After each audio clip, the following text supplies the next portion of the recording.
નમસ્કાર વિદ્યાર્થી મિત્રો, તમારું સ્વાગત છે KR પટેલ્સ ગ્રુપ ટ્યુશનમાં.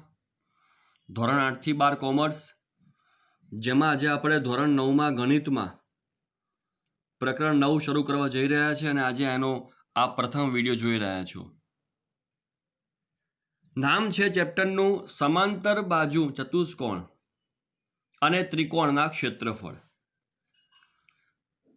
આમ જોવા જઈએ તો ટેક્સ્ટ બુકની અંદર પ્રકરણ 8ની જેમ પ્રકરણ 9માં પણ દાખલા માંડ ગણ્યા ગાંઠ્યા જ છે, છતાં પણ હું પ્રકરણ 8ની જેમ દાખલા જાતે બનાવીને આપને શીખવાડીશ અને જેટલી પણ રીત હશે એ બધી તમને હું કવર કરાવીશ.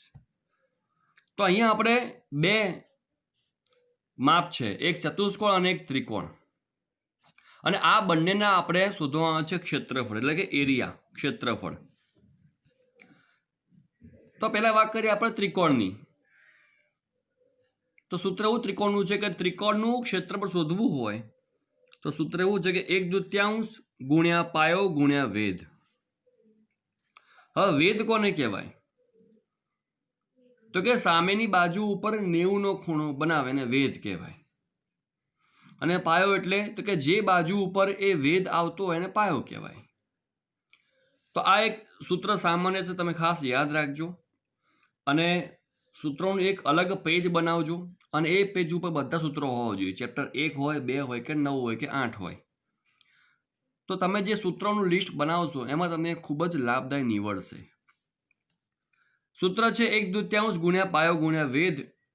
તો દાખલા શરૂ કરીએ છીએ તો જલ્દી આપણને ખ્યાલ આવશે કે પાયો કોને કહેવાય, વેધ કોને કહેવાય, રકમમાં શું માહિતી હોય છે. તો આ ચેપ્ટરમાં આપણે ચતુષ્કોણ અને ત્રિકોણની વાત કરવાની છે. તો પહેલા વાત કરીએ આપણે ત્રિકોણની, અને જેટલી વિવિધતા હશે બધી હું આપને આ ત્રિકોણ બતાવી દઈશ. રકમ છે ત્રિકોણ ABCમાં રેખાખંડ AD વેધ છે. હવે આ આપણો ત્રિકોણ ABC છે. હવે આ વેધ દોરવાનો કેમ અને દોરવાનો ક્યાંથી એ તમે ખાસ જોઈ લો. એક તો નામ છે AD, એટલે કે A માંથી શરૂ થાય. તો સ્વાભાવિક છે જ્યારે આપણે ત્રિકોણ માત્ર ત્રિકોણ ABC દોર્યો હોય છે એમાં A ક્યાં છે? અહીંયા. તો અહીંયાથી વેધ શરૂ થાય. હવે સ્વાભાવિક છે અહીંથી વેધ શરૂ થાય તો એ ક્યાં જાય? એ BC ઉપર જ જાય. કારણ કે AB ઉપર આમ વરીને થોડો જવાનો છે કે AC ઉપર પણ ક્યાં જવાનો છે? માત્ર સામે BC ઉપર જ આવવાનો છે. તો આ AD વેધ છે.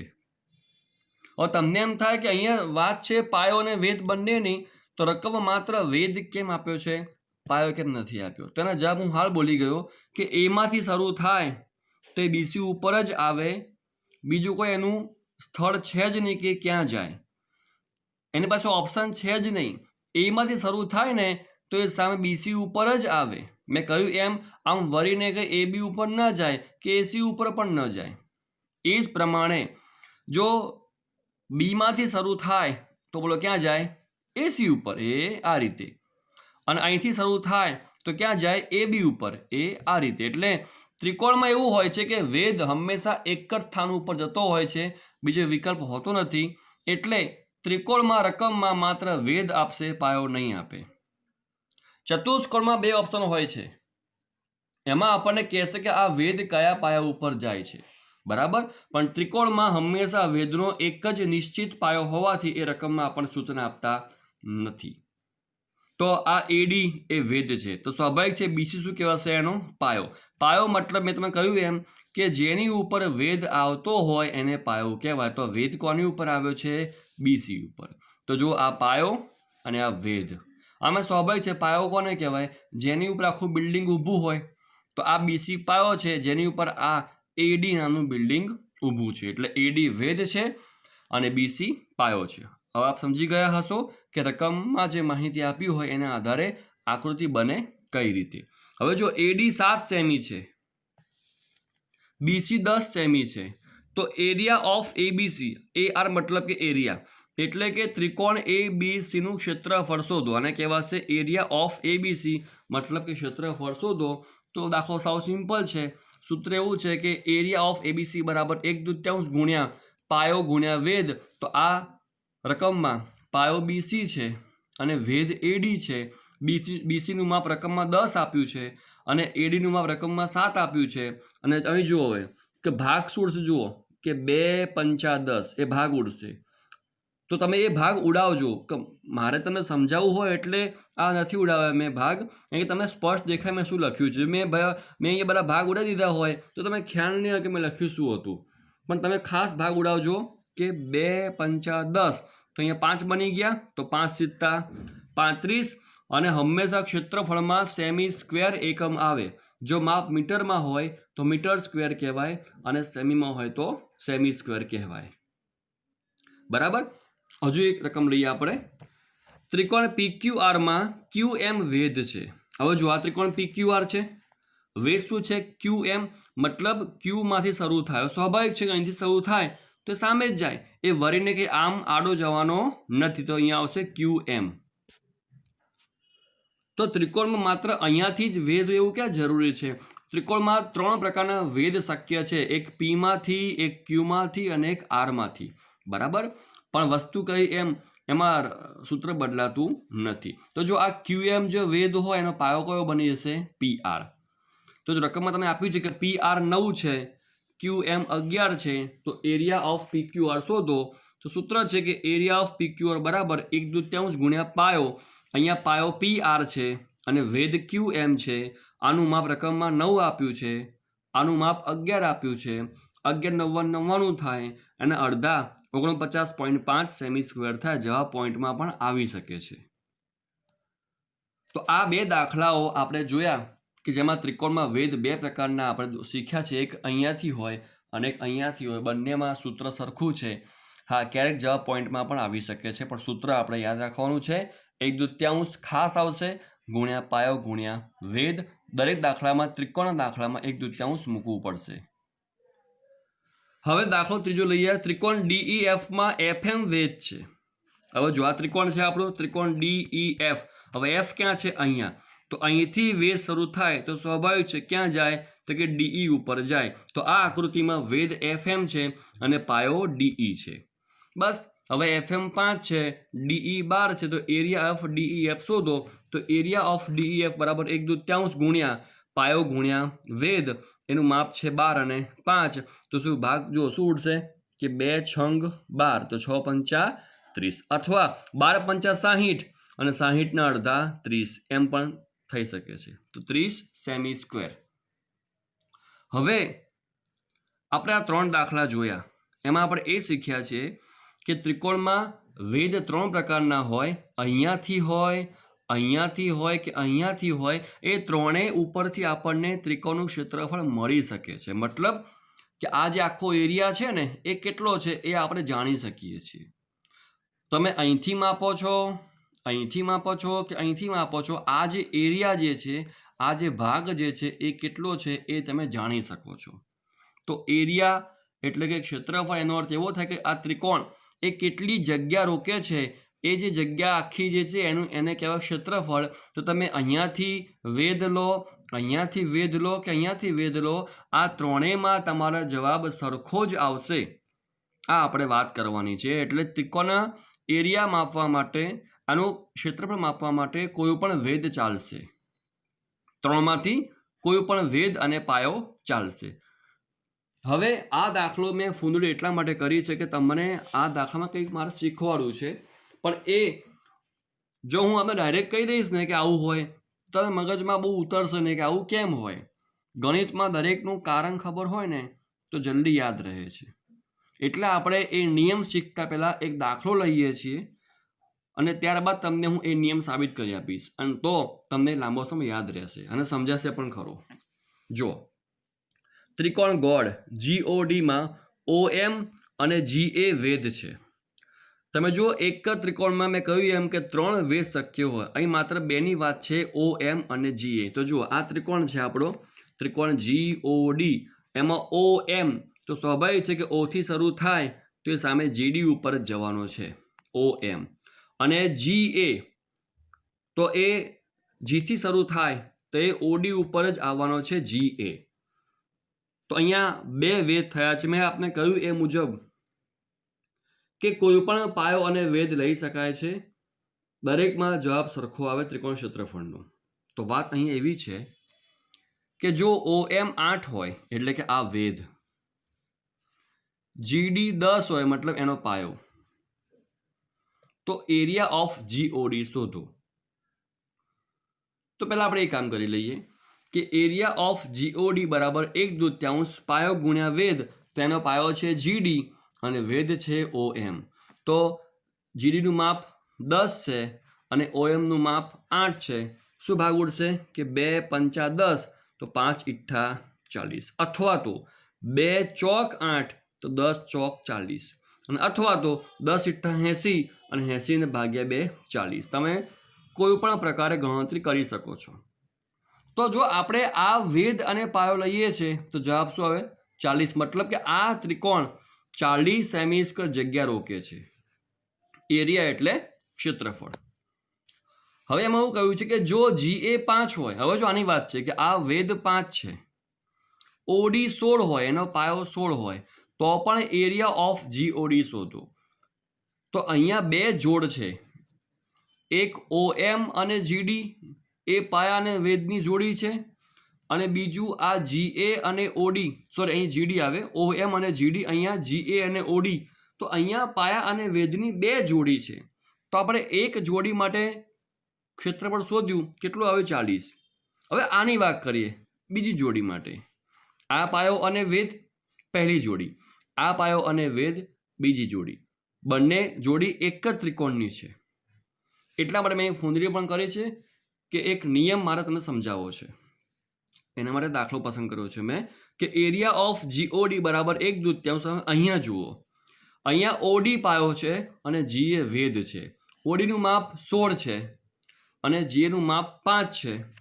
તો 2 ઈઠ્ઠા 16 તો 8 પંચા 40, અથવા 16 પંચા 80, 80 ભાગ્યા 2 40. તમે જો બંનેમાં જવાબ કેવો આવ્યો? સરખો. મતલબ કે નિયમ એ છે કે એક જ ત્રિકોણના જેટલા પાયાને વેધ હોય એ તમામ પરથી તમે શોધો ક્ષેત્રફળ, દરેકમાં સરખું આવશે. કારણ કે આપણે આખરે શોધીએ છીએ શું? આ ત્રિકોણે રોકેલો ભાગ. તો એ થોડો બદલાવાનો છે. તમે અહીંથી માપો કે અહીંથી માપો, એ ક્યાં બદલાવાનું છે? તો ધ્યાન રાખજો કે ત્રિકોણમાં 3 જોડ હોય છે, પાયા અને વેધની 3 જોડ હોય છે. અહીં માત્ર મેં 2ની વાત કરી છે.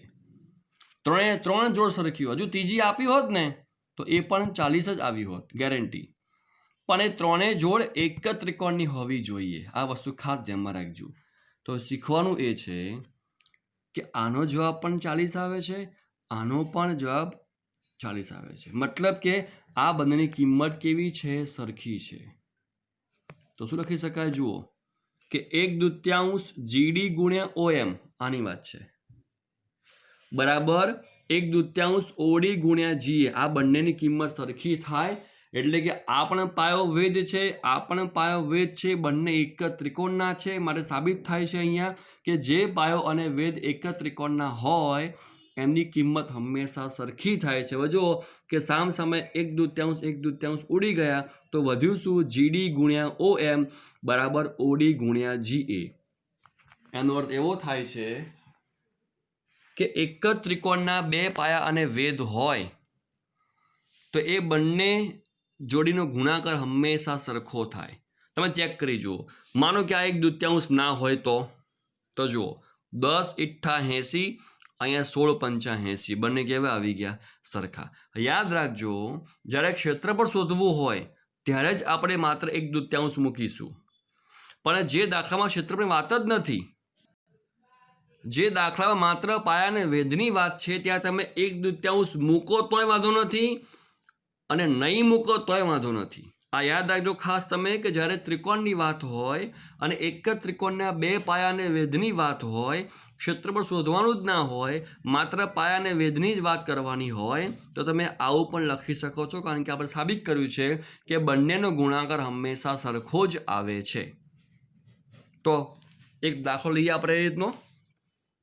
તો દાખલા નંબર 5 તમને સમજાવવા માટે મેં દાખલા નંબર 4 આખો બનાવ્યો છે.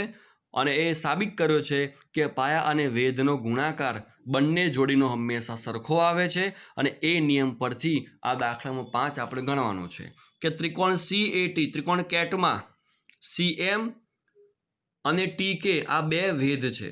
તો જો આ ત્રિકોણ CAT એમાં CM તો અહીંથી શરૂ થાય અને TK તો આમ શરૂ થાય. હવે તમે મોઢે બોલી જુઓ કે કઈ બે જોડ બની કહો. તો કે પહેલી જોડ આ CM વેધ એનો પાયો AT. ફરી કહું છું, આ પહેલી જોડ CM વેધ અને પાયો AT અને બીજી જોડ આ TK વેધ અને CA કહો કે AC કહો એનો પાયો.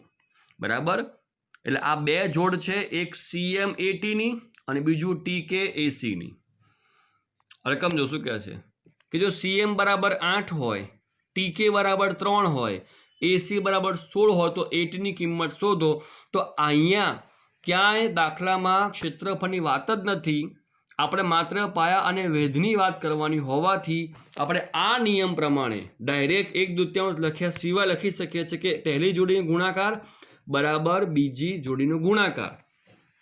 તો અહીં મેં વાત કરી એમ જોડી પહેલી કઈ છે CM અને AT. તો CM ગુણ્યા AT પાયો ગુણ્યા વેધ અને બરાબર બીજી જોડી કે TK ગુણ્યા AC. તમે આ કોઈ પણ ક્રમમાં લખી શકો છો. તમે આ આખી જોડી અહીં લખો, આ આખી જોડી અહીં મૂકો, આને કહો પહેલી જોડી, આને કહો બીજી તો પણ ચાલશે, પણ માત્ર બેની વાત છે બસ કે આ પાયો વેધ બરાબર આ પાયો વેધ. હવે જો મેં તમને દાખલામાં 4 શીખવાડ્યો જ ન હોય અને ડાયરેક્ટ એમ કહી દીધું હોય કે તમે આવું લખી શકો છો તો મગજમાં ઉતરે જ નહીં કે આવું કેમ લખવાનું, 1/2 ક્યાં જતા રહે હવે સૂત્રમાંથી. તો એ બધી સ્પષ્ટતા મેં તમને આ દાખલામાં કરી આપી છે કે ક્ષેત્રફળ શોધવું હોય તો 1/2 જરૂરી છે, પણ માત્ર પાયાને વેધની વાત કરવી હોય તો આ બંને સરખા હોય છે અને બંનેમાં 1/2 હોવાથી ઉડી જાય, માટે માત્ર વધે છે પાયો વેધ પાયો વેધ.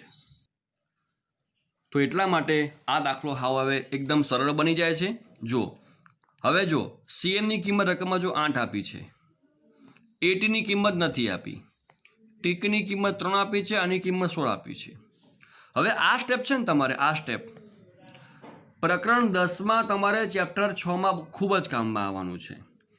હવે જો 8 સામે જાય એમ તો આ જે સ્ટેપ જે છે ને એ સ્ટેપ સમીકરણનું કહેવાય. આવા શીખ્યા સમીકરણમાં કે સંખ્યા સામે જાય ને તો પ્લસની માઇનસ થાય, માઇનસની પ્લસ થાય, ગુણ્યાની ભાગ્યા થાય અને ભાગ્યાની ગુણ્યા થાય. તો આ ગુણાકાર છે ને તો જાય સામે ભાગાકારમાં. એટલે આમ જોવા જઈએ તો આ સ્ટેપ ધોરણ 8નું છે, પણ ધોરણ 9માં કામમાં આવે છે ને 10માં કામમાં આવશે. તો 8 સામે છેદમાં ગયું. હવે જુઓ શું ભાગ ઉડશે અહીંયા 8 દુ 16, 8 દુ 16 તો અહીં શું બની ગયા 2, તો 3 દુ 6 અને તમે લખીને ભાગ ઉડાવજો તો વધુ આપને ખ્યાલ આવશે. તો અહીંયા તમે જોઈ શકો છો કે પાયો અને વેધની 4 વસ્તુ જે હોય, પહેલી જોડમાં પાયો વેધ અને બીજી જોડમાં પાયો વેધ, જે 4 વસ્તુ હોય એ 4માંથી કોઈ પણ 3 વસ્તુ તમને આપશે અને ચોથી માંગશે. હવે ગરીબમાં કહેશે કે CM આટલા, AT આટલા, TK આટલા, તો AC શોધો.